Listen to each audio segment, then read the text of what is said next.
Hello and welcome to the literary lair. And what the hell?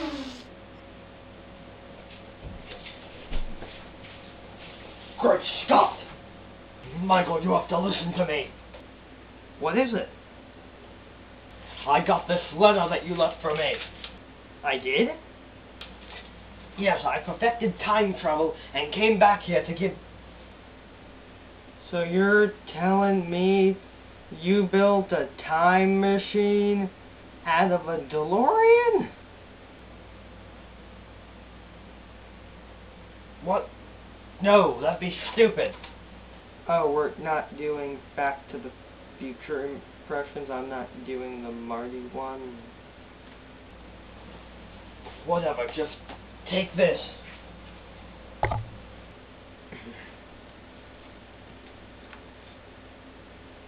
The time machine?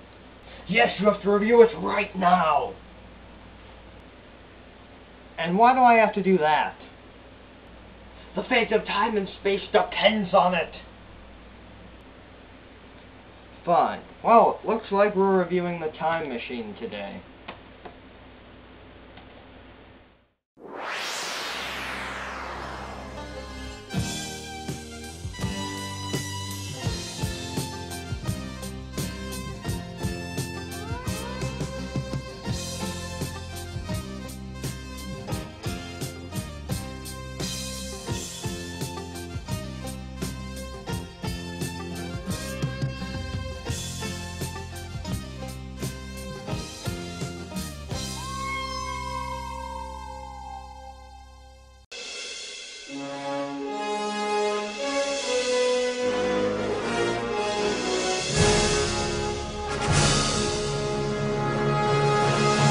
Okay, so looking at the cover would be kind of silly because there's a lot of covers for this book and it doesn't matter.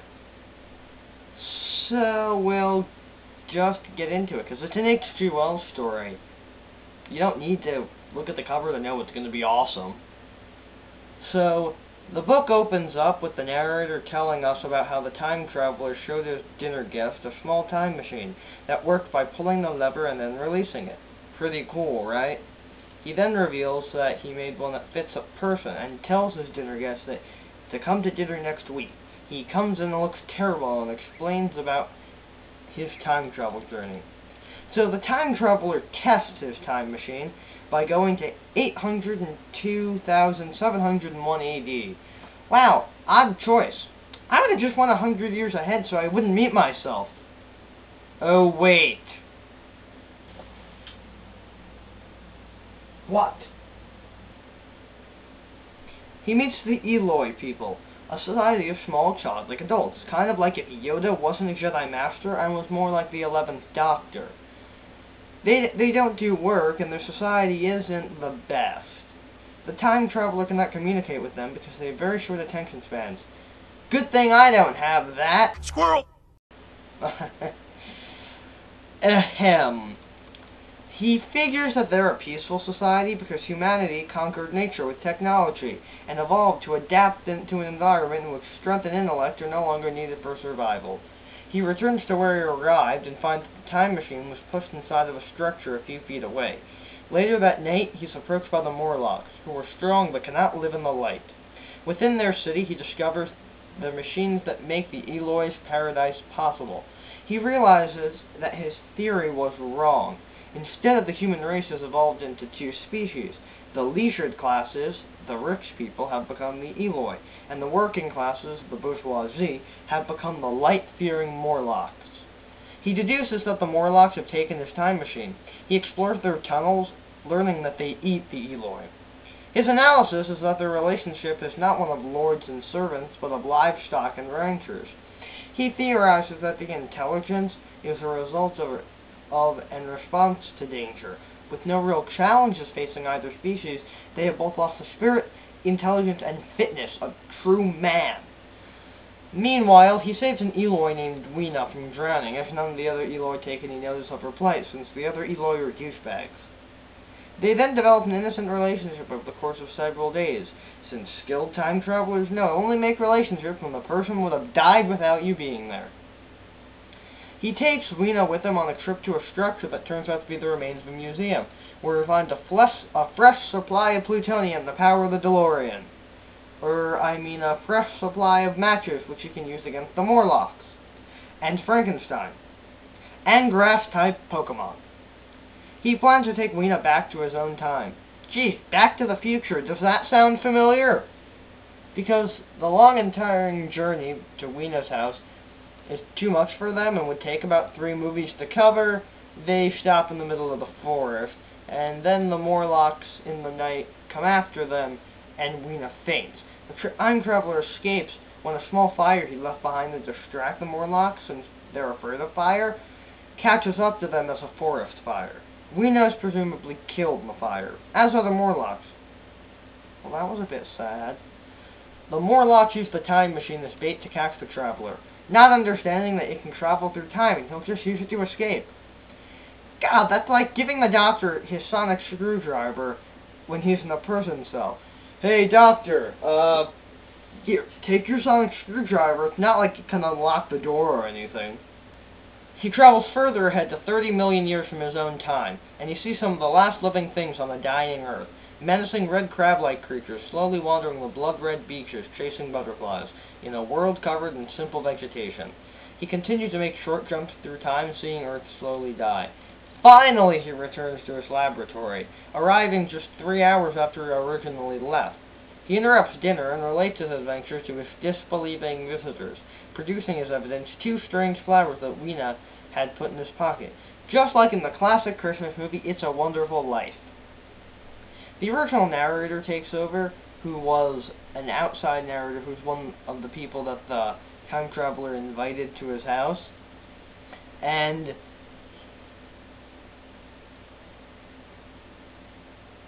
relates that he returned to the time traveler's house the next day, finding him preparing for another journey. The traveler promises to return in half an hour, but 3 years later, the narrator wonders what happened to him. So he's the Raggedy Doctor, and this story was written by Amy Pond. Just kidding. Now that's a classic, and I love it. It's one of my favorite science fiction books, even though it's a bit dated. Okay, and we're done, right? What? Oh, right, review this too. Right. This is a comic that has the 10th Doctor and H.G. Wells fight off Torchwood. I'll give a brief summary. In London during the year 1889, 2 men are talking. One is H.G. Wells and the other is a man known as John Smith. They are talking about the Doctor. They enter a little passageway and see the 10th Doctor, because why the hell not? The Doctor says that the TARDIS is out of power and he can't go to Cardiff to fuel the rift because Torchwood hates him. Torchwood agents detect chronal energy coming from the TARDIS and realize the Doctor's trapped. John touches a device that sends out chronal energy. The Doctor decides he needs to go and find some things. He changes into Victorian clothing and they exit, only to come across 2 Torchwood agents. Thankfully for them, they escape without being seen, but the chronal energy that goes off the scale, and so the Torchwood agents can track them. The Doctor escapes, but Torchwood traps H.G. Wells. At the docks, Wells is interrogated about the Doctor. Wells tells him about meeting with the 6th Doctor and his young assistant, Perry, who appeared out of nowhere and took him to the planet Carfel. He tells him that they fought the Morlocks and the Borad, and then sent him home after. The male Torchwood agent asked if the assistant was female, young, and indecently dressed, which surprisingly enough matches the description of Rose Tyler. Looks like they didn't care about hair color or accent. Wells replies yes and asks how they know this. The man says that Queen Victoria met the Doctor when he saved her from a werewolf 10 years ago in Scotland. The New Who Series 2 episode Tooth and Claw. The female agent says that Torchwood has followed the Doctor to places like America, Krakatoa, and Caravel, and miss him every time because he's the Doctor. You know. Because the Doctor's awesome like that. Long story short, John Smith is an evil alien that wants the Doctor dead and tries to kill him. The Doctor demats the TARDIS, and Torchwood thinks that John is actually the Doctor and capture him. But the Doctor doesn't work because Captain Jack will let the guy loose before they kill him. When Wells is walking home, he bumps into the Doctor, who encourages him to write War of the Worlds. The Doctor leaves, but Wells is shocked by the TARDIS arriving again, with the Fourth Doctor and Leela emerging. He wonders how many Doctors there are. The Fourth Doctor and Leela walk off to see the Hens Chang, master of magic mesmerism, while Wells decides to write a book called The Time Machine. So that was the Time Machination. And hey, I enjoyed it. So are we done now? Right, you saved time and space. Now it's time for you to write the letter. Gotcha. Okay. Dear future me, come back to December 2nd, 2012 and give me the Time Machine novel. Also, wear a 90s kid costume. Change it back, asshole. Fine. Scratch that. Come as you are. From past you. P.S. Give me that. Well, this is an oldie. Well, it's an oldie where I come from.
I guess you're not ready for this. Yeah. Oh, God. Ah. Jesus. What's next? Huh.